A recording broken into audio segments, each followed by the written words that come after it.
Yes, ഏതായാലും ഇപ്പോൾ ഒരു റിസൾട്ടിന്റെ ഒരു സീസൺ ഇപ്പോൾ ആരംഭിച്ചിരിക്കുകയാണ്. അതിന് മുന്നോടിയായിട്ട് പ്രധാനമായിട്ടും ഇന്ത്യൻ വിപണിയെ ഏറ്റവും അധികം റിസൾട്ടിനെ ബാധിക്കുന്നത് ബാങ്കിംഗ് മേഖലയിലെ ഓഹരികളിലെ കമ്പനികളുമായി ബന്ധപ്പെട്ട പാദഫലങ്ങൾ തന്നെയാണ്. അത്തരത്തിൽ international brokerage firm city Indian ബാങ്കുകളുടെ അടുത്ത സാമ്പത്തിക വർഷത്തെ സംബന്ധിച്ച് അടുത്ത 1 മുതൽ 2 വരെ സാമ്പത്തിക വർഷങ്ങളെ സംബന്ധിച്ച് ഔട്ട്ലുക്ക് പറഞ്ഞിട്ടുണ്ട്. അതുകൂടി നമുക്ക് വളരെ പെട്ടെന്ന് പരിശോധിച്ച് നോക്കാം.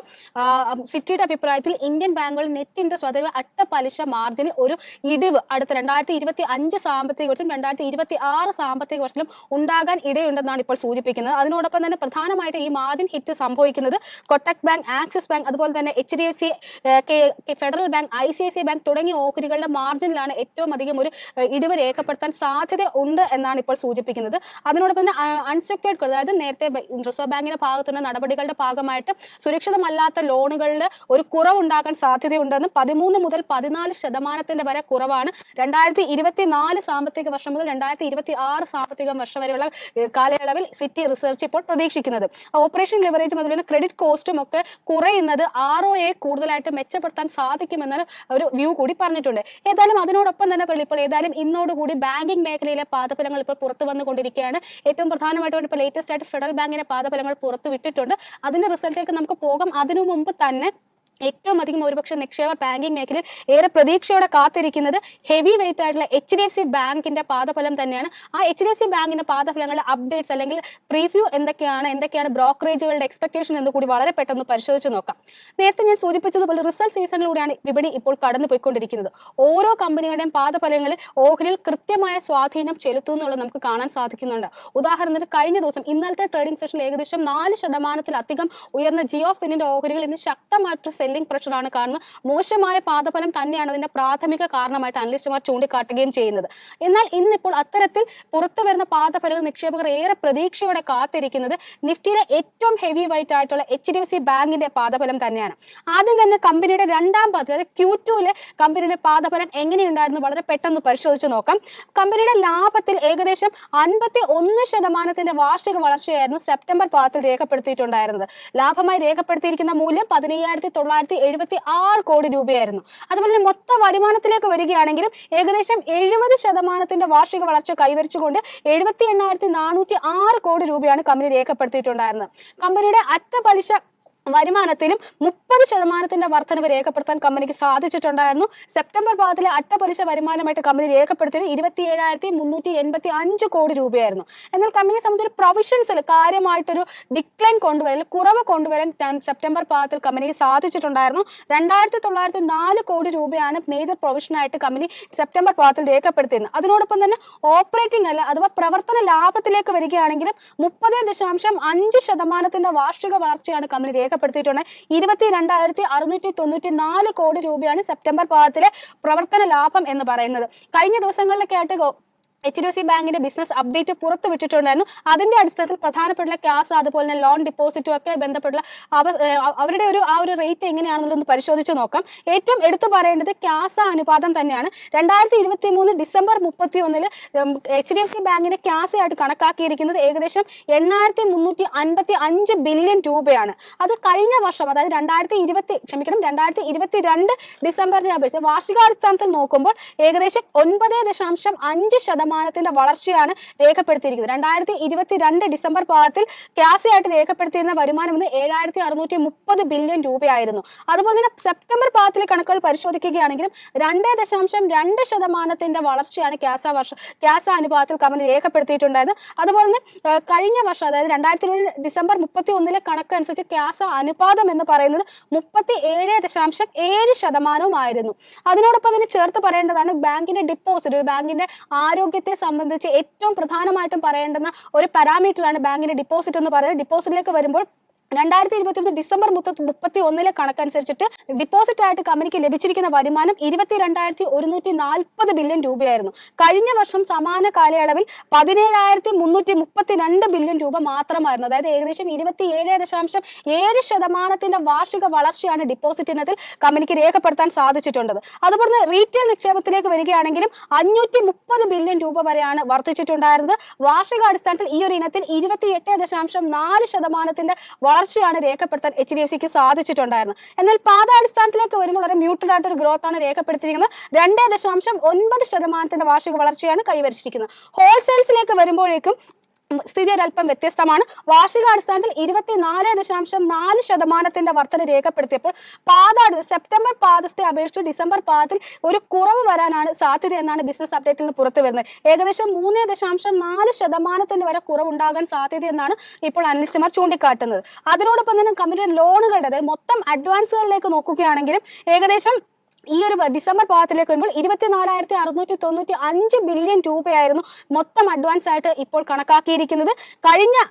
കഴിഞ്ഞ വർഷം സമാന കാലയളവിലേക്ക് വരുമ്പോൾ 15,205 ബില്യൺ രൂപയായിരുന്നു. അതായത് വാർഷികാടിസ്ഥാനത്തിൽ ഏകദേശം 62.4% വളർച്ചയാണ് ഈ ഒരു അഡ്വാൻസിൽ കമ്പനിക്ക് രേഖപ്പെടുത്താൻ സാധിച്ചിട്ടുണ്ടായിരുന്നത്. സെപ്റ്റംബർ പാദത്തെ അപേക്ഷിച്ച് 4.9% വളർച്ചയും രേഖപ്പെടുത്താൻ സാധിച്ചിട്ടുണ്ടായിരുന്നു. ആഭ്യന്തര റീറ്റെയിൽ വായ്പകൾ വാർഷിക അടിസ്ഥാനത്തിൽ 111% വർധനയാണ് കൈവരിച്ചിട്ടുണ്ടായിരുന്നത്.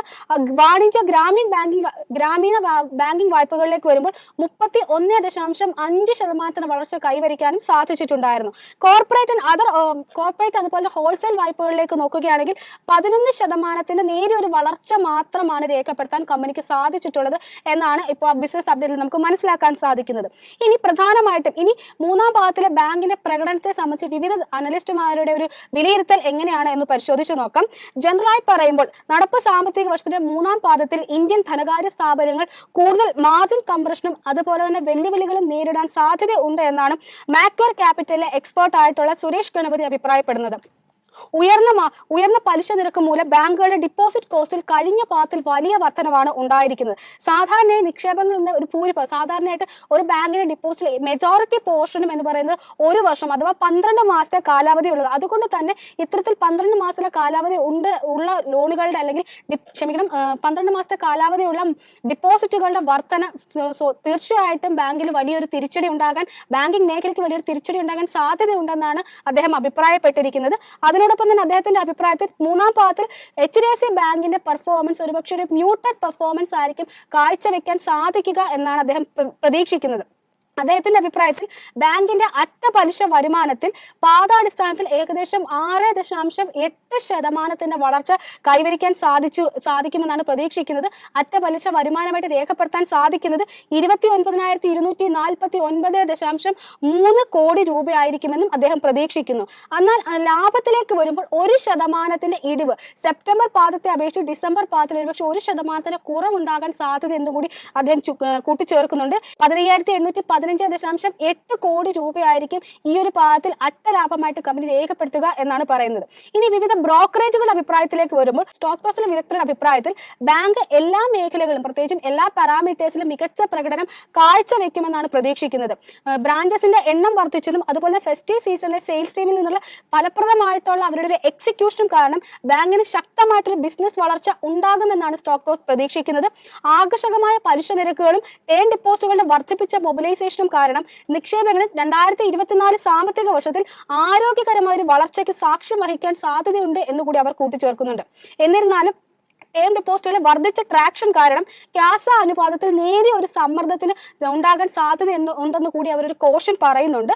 ഇനി നെറ്റ് ഇൻട്രസ്റ്റ് മാർജിനിലേക്ക് വരുമ്പോൾ ഫണ്ടുകളുടെ ഉയർന്ന ചിലവ് കാരണം 3.4% മുതൽ 3.6% എന്നൊരു റേഞ്ച് ബൗണ്ടിൽ ആകാൻ സാധ്യതയുണ്ടെന്നാണ് സ്റ്റോക്ക് ബോക്സിലെ വിദഗ്ധർ ഇപ്പോൾ പറയുന്നത്. അതിനോടൊപ്പം തന്നെ കഴിഞ്ഞ പാദത്തിലെ HDFC ലിമിറ്റഡിന്റെ നോൺ റീറ്റെയിൽ ബുക്ക് സെറ്റിൽ ചെയ്തിരുന്നാൽ തന്നെ ഡിസംബർ പാദം മുതൽ ആസ്തി നിലവാരത്തിൽ അഥവാ അവരുടെ ഒരു ആസ്തി നിലവാരത്തിലേക്ക് വരുമ്പോൾ ഒരു വലിയൊരു കുറവുണ്ടാകാൻ സാധ്യതയില്ല എന്ന് ഡിസംബർ പാദം മുതൽ മുന്നോട്ട് ആസ്തി നിലവാരം മെച്ചപ്പെടാൻ സാധ്യതയുണ്ട് എന്നുകൂടിയാണ് ഇപ്പോൾ ഈ സ്റ്റോക്ക് ബോക്സിലെ വിദഗ്ധർ അഭിപ്രായപ്പെട്ടിരിക്കുന്നത്. അതിനോടൊപ്പം തന്നെ വിവിധ ലോൺ സെഗ്മെന്റുകളിലെ മികച്ച വളർച്ച പല പിയർ കമ്പനികളെക്കാളും മികച്ച പ്രകടനം നടത്താൻ ബാങ്കിനെ സഹായിക്കുമെന്നൊരു പ്രതീക്ഷ കൂടി അവർ പങ്കുവെക്കുന്നുണ്ട്.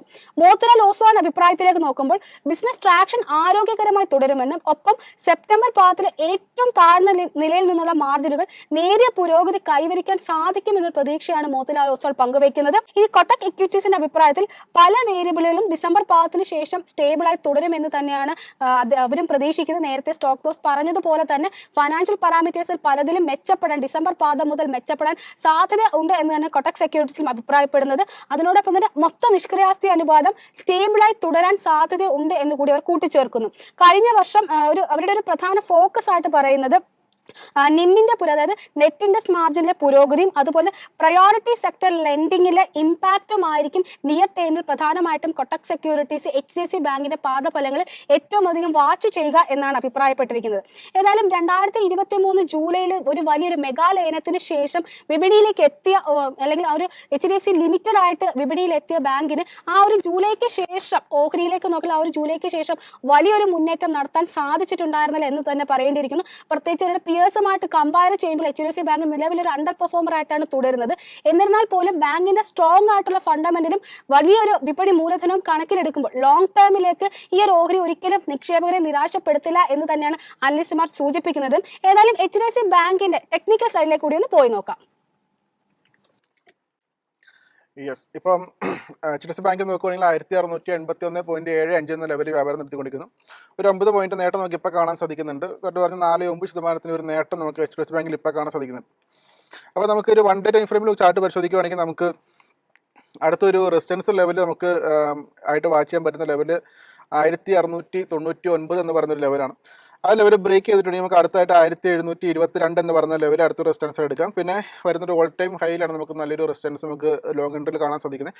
1757 നമുക്ക് മൂന്നാമത്തെ ടാർഗറ്റ് 1757 എന്ന് പറഞ്ഞ ലെവൽ കാണാൻ നമുക്ക് എടുക്കാവുന്നതാണ്. അതുപോലെ നമുക്ക് വെക്കാൻ പറ്റുന്ന സപ്പോർട്ടുകൾ നോക്കുകയാണെങ്കിൽ നമുക്ക് ലാസ്റ്റ് കിട്ടിയ ഒരു സപ്പോർട്ട് ഏരിയ ആയ 1638 എന്ന് പറഞ്ഞ ലെവലിൽ നമുക്ക് സപ്പോർട്ട് വയ്ക്കാം. കുറച്ചും കൂടെ നല്ലൊരു SL കീപ്പ് ചെയ്യാൻ പറ്റുമെങ്കിൽ 1625 എന്ന് പറഞ്ഞ ലെവലായിരിക്കും നമുക്ക് അടുത്ത് നല്ലൊരു സപ്പോർട്ടായിട്ട് കാണാൻ സാധിക്കുന്നത്. അതുപോലെ 1579 എന്ന് പറഞ്ഞ ലെവലിൽ നമുക്ക് HDFC ബാങ്കിൽ 1 ഡേ ടൈം ഫ്രെയിമിൽ നമുക്ക് എടുക്കാവുന്ന ഒരു നല്ലൊരു സപ്പോർട്ടാണ്. അതിൽ നമുക്ക് 5 മിനിറ്റ് ടൈം ഫ്രെയിമിൽ നോക്കുവാണെങ്കിൽ ഇന്ന് നമുക്ക് ഇനി വാച്ച് ചെയ്യാൻ പറ്റുന്ന ലെവൽസ് HDFC ബാങ്കിൽ നോക്കുമ്പം നമുക്ക് നല്ലൊരു റെസിസ്റ്റൻസ് ആയിട്ട് നിന്ന ഒരു ലെവൽ കാണാൻ സാധിക്കുന്നത് 1675 എന്ന് പറഞ്ഞ ലെവലിൽ നമുക്ക് നല്ല രീതിയിലൊരു റെസിസ്റ്റൻസ് ആയിട്ട് കാണാൻ സാധിക്കുന്നുണ്ടായിരുന്നു. ആ ലെവൽ ഓൾറെഡി ബ്രേക്ക് ചെയ്യും പിന്നെ ചെയ്തിട്ടുണ്ട്. അതുപോലെ തന്നെ അതിൻ്റെ ഫസ്റ്റ് ടാർഗറ്റ് നമുക്ക് എടുക്കാൻ പറ്റുന്ന ലെവലായിരുന്നു 1680 എന്ന് പറഞ്ഞ ലെവൽ.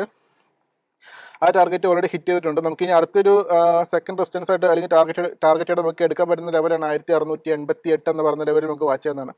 അത് കഴിഞ്ഞ പിന്നെ തേർഡായിട്ട് നമുക്ക് 1699 എന്ന് പറഞ്ഞ ലെവൽ നമുക്ക് HDFC ബാങ്കിൽ വാച്ച് ചെയ്യുന്നതാണ്. അതുപോലെ നമുക്ക് സപ്പോർട്ടായിട്ട് എടുക്കാൻ പറ്റുന്ന ലെവൽസ് നോക്കുകയാണെങ്കിൽ ഫസ്റ്റ് വണ്ണായിട്ട് നമുക്ക് ഇന്നത്തെ ഒരു ലോയിൽ നമുക്ക് സപ്പോർട്ട് കിട്ടുന്നുണ്ട്. 1660 എന്ന് പറഞ്ഞ ഏരിയയിൽ നമുക്കൊരു സപ്പോർട്ട് നമുക്ക് കീപ്പ് ചെയ്യുന്നതാണ്. സെക്കൻഡ് സപ്പോർട്ടായിട്ട് നമുക്ക് 1650 എന്ന് പറഞ്ഞ ലെവലിൽ നമുക്ക് 5 മിനിറ്റ് ടൈം ഫ്രെയിമിൽ സപ്പോർട്ട് കിട്ടുന്നുണ്ട്. അതുപോലെ നമുക്ക് ഇതിൻ്റെ ഒരു പെർഫോമൻസ് നോക്കുകയാണെങ്കിൽ കഴിഞ്ഞ ഒരാഴ്ചയിൽ ഒരു 0.26% ഇടിവ് നമുക്ക് HDFC ബാങ്കിൽ കാണാൻ സാധിക്കുന്നുണ്ട്. അതുപോലെ കഴിഞ്ഞ ഒരു മാസത്തെ നോക്കുകയാണെങ്കിൽ 1.30% ഒരു നേട്ടം നമുക്ക് കാണാൻ സാധിക്കുന്നുണ്ട്. ക്ഷമിക്കണം, കഴിഞ്ഞൊരു വീക്കിലായിട്ട് നോക്കുകയാണെങ്കിൽ 0.26% ഒരു നേട്ടവും കഴിഞ്ഞ ഒരു മാസത്തെ നോക്കുകയാണെങ്കിൽ 1.30% നേട്ടം നമുക്ക് കാണാൻ സാധിക്കുന്നുണ്ട്. കഴിഞ്ഞ ഒരു 6 മാസത്തെ കണക്കുകൾ പരിശോധിക്കുമ്പോൾ 0.57% ഇടിവാണ് നമുക്ക് HDFC ബാങ്കിൽ കാണാൻ സാധിക്കുന്നത്. ടെക്നിക്കൽ സൈഡ് നോക്കുകയാണെങ്കിൽ നമുക്കൊരു ബൈ തന്നെയാണ് നമുക്ക് ഇൻഡിക്കേറ്റേഴ്സ് നമുക്ക് മനസ്സിലാക്കാൻ സാധിക്കുന്നത്. അതുപോലെ അനലിസ്റ്റുമാർ സജസ്റ്റ് ചെയ്യുന്ന ഒരു റേഞ്ച് കൊണ്ട് പരിശോധിക്കുകയാണെങ്കിൽ വരുന്ന ഒരു വർഷത്തിൽ അവർ എക്സ്പെക്ട് ചെയ്യുന്ന ഒരു ഏരിയ നോക്കുകയാണെങ്കിൽ ഒരു മാക്സിമം ഒരു 43.6% നേട്ടം ഉണ്ടാവുകയാണെങ്കിൽ 2410 എന്ന് പറഞ്ഞ റേഞ്ചിലേക്ക് എത്താൻ ചാൻസ് ഉണ്ടെന്ന് സൂചിപ്പിക്കുന്നുണ്ട്. അതുപോലെ ഒരു 16% അപ്സൈഡിലേക്ക് മൂവ്മെന്റ് ഉണ്ടാവുകയാണെങ്കിൽ 1953 എന്ന് പറഞ്ഞ ലെവലും അവർ പറയുന്നുണ്ട്. ഡൗൺ സൈഡിലേക്കാണെങ്കിൽ 1620 എന്ന് പറഞ്ഞ ലെവലും വാച്ച് ചെയ്യുന്നതാണ്.